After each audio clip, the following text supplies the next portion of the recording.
is the most stressful part of the job, unless you have like a medical situation. Yeah, say you have a medical situation or an emergency, like those don't really factor into like that being like, I'm talking like every day. What's up guys, good morning. Welcome to today's video. This is a 3-day trip. We end up ending on Christmas morning.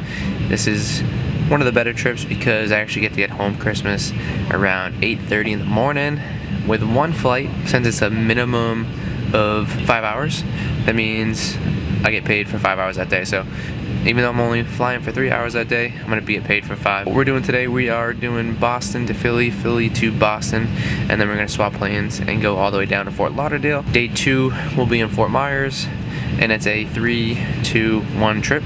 So it's a pyramid trip, which is the better half because we're doing the bulk of the flights today, and then the last day is just one flight, and I get to go home, spend it with family on Christmas, which is awesome. Working on the E190, which there's 2 flight attendants on here. I'm actually working with Kevin. He was from my graduating class. I'm also getting F1 pay today, so I get extra money per flight hour. On top of that, I also get holiday pay. So it's a good day. It's a good day. I'm getting myself a black cold brew. I'm gonna sip on this. Just waiting to board here. We'll go see if Kevin wants to say hello. Kevin, do you want to say hello to YouTube people? Kevin, were you in the morning class? Is that why? Yeah, so Kevin was in the morning class. I'm so bad with like names and faces. I was like, I know you look familiar. I was like, wait a second, this is my class. But you're in the morning class. So we had a really big class. We had 75 people, and they split it into morning and night. And they also even split the morning class into 2 classes, and then the night into 2 classes as well. He's just enjoying his retirement job. So Kevin, you just transferred from JFK. JFK, chasing a line. Chasing a line. Here I am flying with you for the first time. Looking forward to it. I know, man. Yeah, I'm excited. What was your so why did you want to do this after you retired? I was bored and needed something to do. Some extra money. This is my travel around the world for free program. Can't beat it. Can't beat it. I'm having fun. Yeah, so that's all that matters. Kevin's also gonna be in Tampa New Year's Eve, like myself and Shanley. We'll try and meet up with him. He's gonna be there with his girlfriend. Yeah, absolutely. Thanks, Kevin. Appreciate it, man. You bet. Take care. Yeah, brother. I have a dream, that's all I need. I'll make it happen with some work and belief. Know what I want, so I'll take it on. I've made mistakes, but mistakes make you strong. Alright guys, what's up? So we are on flight number 3 out of 3 today. We ended up doing a plane swap. We have about an hour until we can start boarding. Cool thing though, when I stopped in Philly, if you guys have ever been to the Philadelphia airport, they have the USO in the terminals, which is kind of cool. You don't really see that at many airports. So it's nice to just get off the plane and go grab something to eat quick or a drink. So I went and stopped there and actually ran into a lady that volunteers there twice a month. Her name is Priscilla, I believe. She said that she just retired 41 years with Delta. 41 years, that's insane. She said she had cancer, but she got rid of it, so awesome stuff for her. Kudos to her for that. But it's really cool just like running into people, interacting with people. She was a very friendly person. I think she's a new subscriber now, so she's gonna be checking out my channel, following my journey. And if you guys are new to my channel, what I do is I document the life of a flight attendant and the life of an Army National Guard soldier. My goal is to show you that by taking small steps and setting small goals, you could achieve your bigger goals, which my biggest goal is to fly as a pilot one day. And not only that, I'm trying to document living an active and fit lifestyle while always on the go. As we get here, I'm eating my lunch a little bit early. It's about 11 o'clock. I have some rice and then some chicken, a little bit of barbecue sauce on there, and I'm sipping on some water, and that's what I'm gonna be doing for the next hour, just relaxing, kind of decompressing. We did Boston to Philly, Philly to Boston, so those are like quick 1-hour flights. And now we're doing Boston to Fort Lauderdale, which is gonna be a longer flight. And there was like a 12-minute delay added on to us, so we're hoping that that goes away because they were supposed to land a little bit later, but they ended up getting in on time. So if all goes well, we're gonna be out of here early still, in Fort Lauderdale by 2 p.m, hopefully in the room by 2:30 p.m. And then the goal is just kind of to relax. I really need to go to the gym. I haven't really been hitting the gym as hard as I'd like to with the holidays and the birthday and just traveling and kind of just trying to take it in. You guys know how it is in the holidays. And my biggest piece of advice for you, if you are trying to stay fit and healthy while enjoying yourself on the holidays, is to just limit yourself. You know, you can still eat all those foods, but if you start taking into account like the portion sizes that you're having, you'll have a happier holiday and you won't feel as heavy or bloated at the end of the holidays when you all start your New Year challenge. If you guys are interested in starting a New Year challenge, First Form is running another New Year challenge. Probably gonna start sometime in sometime in January. So usually the second week in January they start the next 8-week transformation challenge. This is a completely free challenge where I take on clients. I do a limited amount. I put out a criteria of what I'm looking for, and if you guys fit that criteria and you're willing to follow my advice and guidelines, I'll be there to help you. If interested, let me know down below. And if you guys didn't see 2 videos previous to this, I put out a meal prep guide to help you get started on meal prepping. And then I also put out a free 8-week workout plan. So go back to that video. I'll put it up here. Just click it when you're done watching this video and go to the description. And then there's the links for the free stuff. So I'm gonna eat my food. I'll see you guys before Lardo.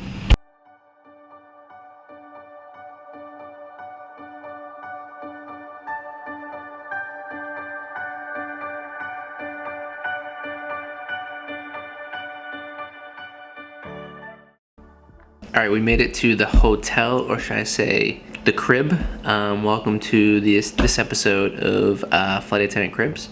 I'm going to give you guys a quick tour of my place. I'm going to be here for about 12 hours. I think they give you the nice hotels when you have short stays, because we're here for like 12 hours. It's a nice place. Got a whole kitchen. I can do whatever I want. I cook breakfast, cook dinner. I got a dishwasher, a microwave, a fridge. Place is sweet. But last flight of the day, like always, was pretty eventful. The boarding process, I would have to say, is the most stressful part of the job, unless you have like a medical situation. Yeah, say you have a medical situation or an emergency, like those don't really factor into like that being like, I'm talking like every day, like the boarding process is just stressful. Medical emergencies and accidents are like very rare. Boarding process is stressful. It can always be made easier if people just check their bags at the gate, or if they decide they're gonna bring a big bag on, they go to the box where you can go test out the box and see if your bag fits in the box. If it doesn't fit in the box, it's not gonna fit in the overhead bin. I get this customer, I'd have to say, every trip where they have an oversized suitcase. They throw it up in the bin. They don't check to see if the bin closes, which is clear in the announcements at least 3 or 4 times during boarding. So when I was going through, I found this suitcase pretty big. Didn't fit. Thrown in there sideways too. It didn't even fit in there like just straight in. So I tried to shut it to appease the lady. Didn't work. I was like, oh, let me just spin it around. I knew it wasn't gonna fit. Tried again, showed her, didn't fit. And she's like, are these smaller overhead bins compared to the ones in the back? And I was like, no ma'am, all the overhead bins are all the same size. So we continue on, and I told her she had one option. Her one option was she had to check her bag. There was no way it was gonna fit. So I grab her bag. I say, hey, do you have any, we have to check to make sure they have like any LED batteries or electronics in their bag. They have to be removed. Same with if they need some medications, get that stuff out. And then we have to check like where their final destination is. So ask her all that stuff, and she's like throwing a fit. She's like, this is absurd. I don't know why it's not fitting. This fit on the last flight. Mind you, that is like, if somebody were to ask me like, what's one thing that you hear the most on your flights, it would have to be, it fit on the last flight, and you hear that every time. And I'm just like, Becky, this probably wasn't the same plane, or this wasn't the same suitcase, okay? Stop lying to me. Because there's no way you fit this oversized suitcase in the overhead bin. So ended up going through that, and like I even go out of my way. I'm like, hey, like I know it's an inconvenience. I'm gonna see if I can get you a pink tag. So if you get a pink tag, they get to pick up their bag right outside the boarding door. Still wasn't happy, still giving me attitude. I still go and do it, bring it to the gate agent. She checks it for me and get the pink tag. And then I'm like going back through the aisle, and I bring the lady her tag, and as I'm holding the tag, she asked the other flight attendant, Kevin, that passes by, if he has her tag for her bag. She needs to pick it up. I'm literally right behind him like, hey, I have it right here, ma'am. And she's like, okay, well, give it to me. And I was like, okay, 1 second. I want to explain the process here, because if you were to get a white tag, you'd have to go to the carousel and pick it up. So I just want to let you know that since you have a pink tag, you get to pick it up outside the front boarding door.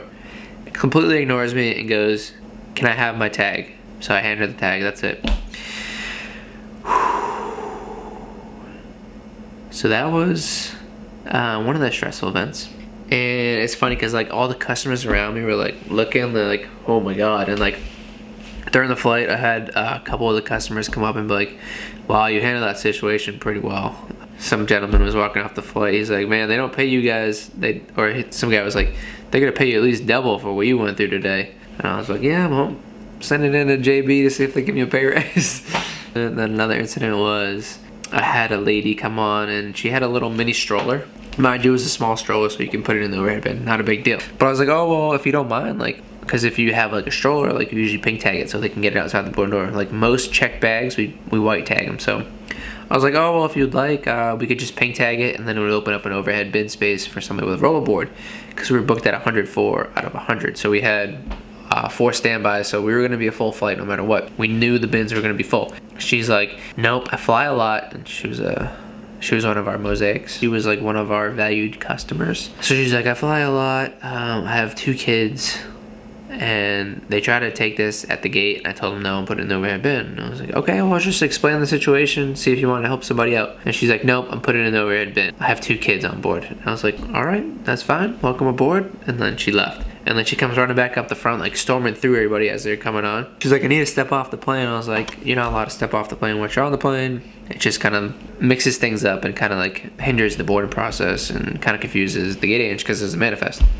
But she just still storms off, and I was like, all right, you might not be able to get on. But I guess her kid left their bag in security, so they had to have security grab her bag and bring it to her. I was surprised she even made the flight. I think a lot of people were stressed out today. It's December 23rd, day before Christmas Eve. Everybody's probably flying away for the holidays. I get it, it's stressful, but like, guys, please don't be rude to your flight attendants. I'm trying to help. That's it, that's all I was doing. It wasn't being mean.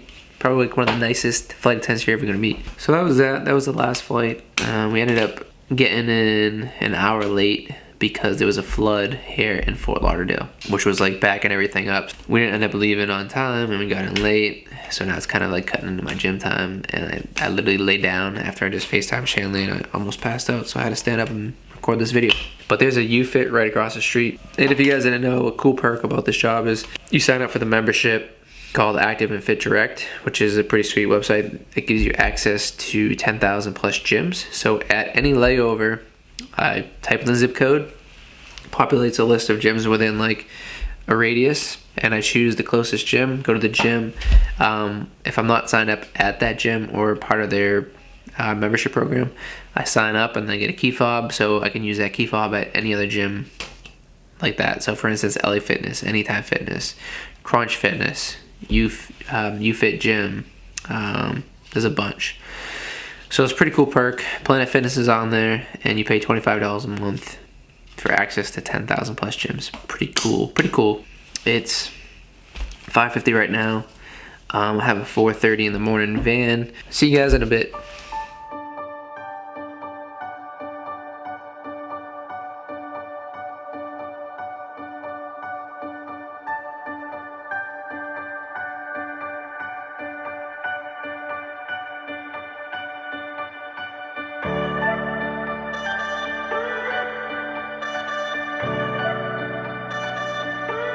Before I head to bed, just want to fill you guys in. So I took a nap, 2-hour nap, went downstairs and worked out, didn't go to the gym across the street. Now I'm currently eating some dinner. I got some ground turkey. Usually do 93.7 lean ground turkey. I'll throw curry powder in there, or I'll throw garlic salt in there as well. And then, as you guys always know, I always sip on my Opti Greens to boost my immunity, especially with all the flying and people getting sick these days. And I'm telling you, like, the amount of travelers I see wearing masks, it's crazy. But also get your micronutrients in. These are huge. If you guys haven't seen my post on micronutrients, go check it out, and how it actually helps with weight loss. Kind of crazy. But I'm gonna sit here, finish my food off. As I was just like relaxing for the night, I was kind of thinking about the little things that make me happy. Cause like as a flight attendant, you're always on the go, you're always traveling. You kind of tend to miss home, you miss your bed. So like doing little things to make yourself happy. For instance, just having meals set and planned for your trip is one thing that has made me happy. So I just kind of thought about that today. I was like, oh man, it feels really good to like have my meals prepped and ready to go for the week. Also thanks to my mom for prepping most of the meals. True MVP right there. Excited to share with you guys my end of the year video. It's more to show you guys that, because this whole past year I kind of thought about, I was like, man, I really haven't done much, you know? I remember at the beginning of the year I set my goals for each quarter, and I had a list of goals, and I'm gonna go over that in my year review video. How I kind of like reflected back on those goals this past year. I was like, oh, I actually did accomplish a lot, and it goes to show that actually putting pen to paper and writing your goals down and actually sharing it with people increases your chances of accomplishing that goal 40%. So I'm gonna go over my goals with you guys and what I accomplished, what I didn't accomplish, and then I'll go over my plans for the year, and I'll show you guys how I set my goals up for the year. I definitely do want to compete in another physique show. I just don't know if I'm gonna be able to compete in the one that I want to in June because I have military training, but I'm still waiting on the whole aviation thing, so that's another process. I'm gonna continue to document. I hope you guys are here for the ride, and thank you all for your support. And I know this is kind of premature because it's the 23rd, but Merry Christmas. I hope you guys, Happy Hanukkah, Happy Holidays, whatever you guys are celebrating. I hope you guys are able to spend it with loved ones and enjoy the time. See you guys in the morning. So today's day 2 of the trip. I ended up getting up a little bit earlier than I wanted to. I don't know why, but it was like super hot in this room. And I had it at like 67. I'm eating breakfast right now, and then I'm gonna head downstairs. So I usually do 40 to 60 grams of oatmeal. I throw a scoop of level 1 protein in there. This is the pumpkin spice one. And then I got 3 eggs over here with some salt and pepper. And then I got some greens mixed up for the day. So we're gonna be flying to DC, which I already told you guys, and then we're doing a 2-hour sit in Washington. And then after that, we fly to Fort Myers. So I'm gonna sit back, enjoy my food. I'll see you guys on the plane. What's up, guys? Good morning. I already said that, but we are on the plane now. Same plane, not the same plane, but the E190. So again, this flies 100 passengers. I think we're pretty much full most of the day. Fun fact though, Fort Lauderdale has the worst coffee shops in the airport, so you have to get coffee at the hotel. We get about probably 2.5 hour flight to Washington, then we're gonna be sitting there for like 2 hours. So I'll see you guys in Washington. This is crazy. I don't think this has ever happened to me. We ended up landing 48 minutes earlier than scheduled. I've been early before, but usually when you're that early, there isn't a gate open. But we landed early and we got a gate. Insane. Overall, flying today was pretty good, passenger-wise. But other than that, it's been very bumpy. It's been a really bumpy month. Kind of makes doing service a little more tricky. We gotta also like kind of worry about like our safety as well. And then obviously the passenger safety, because say we do drop altitude, the carts go flying up, and then that just creates a hazard for everybody. Other than that, it was a good day. I can't tell you guys how many, I get so many compliments on this tie. If y'all like the tie, smash that thumbs up, because I think it's a pretty sweet tie. I think I'm gonna rock this tie just all the time now. I don't see why I wouldn't be able to wear it every day. So I'm gonna rock this tie as much as I can, and if they have another type of patriotic tie, I'll probably order another one. But what we got going on today is I'm eating some food right now. It's 1:50. We landed at like 12:30, so I came back, kind of just laid down for a little bit, decompress. But I'm eating some turkey burger, sweet potato. I'm gonna go hit the gym, and then my grandparents just flew in today as well from Boston. So they're out shopping, and then they're gonna go check out their condo here in a little bit, and then they're gonna come pick me up around 6 for some dinner. Gonna grab some dinner, and then they're gonna bring me back around like 8:39, because I have to be downstairs at 4:50 for a van. That means I gotta get up at like 4. So it's gonna be early morning tomorrow, but it's Christmas morning, so I'm gonna be excited. There's gonna be a lot of hopefully happy people. Happy Hanukkah as well. Not just Christmas, happy holidays. Whatever you guys celebrate, or if you don't celebrate, happy 25th day of December. But yeah, we got one flight into Boston in the morning. I should land around like 8:45, and then JetBlue's hosting like a lunch for crew members, so they're doing like a breakfast in the morning, and then later in the evening they're gonna do a dinner. I'll probably grab a plate of food on my way out, and then stop and grab some coffee for the family on the way home, and then celebrate Christmas with the family. Shanley gets home tonight, so I'll be able to see Shanley tomorrow. I can see my sister, my parents, my cousins. I leave Thursday morning, one flight for my next trip. So yeah, what I'm gonna do is eat this food, and I'll see you guys at the gym. I don't think they're open. Parking lot looks pretty empty. No! Guys, what's up? Good morning. Merry Christmas. It is 05, so it's 5 a.m. here. We're in Fort Myers. We have one flight today. Today's the last flight of the day. I get to fly home Christmas morning. It should be about a 3-hour flight. We have 20 people on board today, so we have a really late flight today. Last night I ended up walking to the gym, as you saw. It was closed, open until 12, so I missed that. I ended up drinking a pre-workout on the way there too, so I ended up just walking around the town center, going to some stops, checking out some shops, and then my grandparents ended up picking me up for dinner. We gonna stop boarding? Let's do it. Alright, so I ended up going to dinner with my grandparents. We went to Connor's Steakhouse at the airport town center. Food was phenomenal. It's always great to see your family, but we're gonna be boarding here now, which is like extra early, and then we're gonna get out of here. So see you guys in Boston.